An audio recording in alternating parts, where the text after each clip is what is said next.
Peter Malinauskas, can we just ask, what do you think that voters care about most in this election? Look, throughout the state, wherever I go, it doesn't matter if it's city or country, people are worried about the performance of our health system. And I think the reason for that is because, no one ever knows when they're going to need to call 000 for an ambulance, and people want to know that when they do, it rolls up on time. So that's the most immediate concern. But overall, in the long term, when we think about the long-term future of the state, there is a desire to make sure our economy is delivering for families, not just the few, and that's very much our focus as well. The government have been trying to paint your party as one who can't manage the economy. What do you make of that?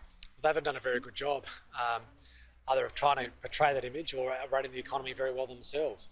Look, the undeniable reality that I don't think anyone's proud of is that South Australia under the Marshall government's got the highest unemployment rate in the nation, the highest youth unemployment rate in the nation. We've got one of the lowest participation rates in the country. Real wages are declining. Our share of national exports is declining. We've seen South Australians start leaving the state again since borders are opened.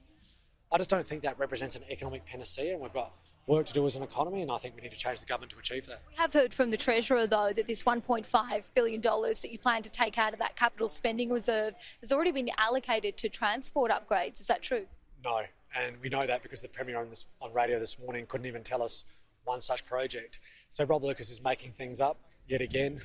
Here he is, only a couple of hours away from retirement, and we're seeing the same old spin, the same old desperate attempts to try and muddy other people up because they've got no plans of their own. We'll let you get back to it. Thanks for speaking to us. It's all happening on the eve of the South Australian election.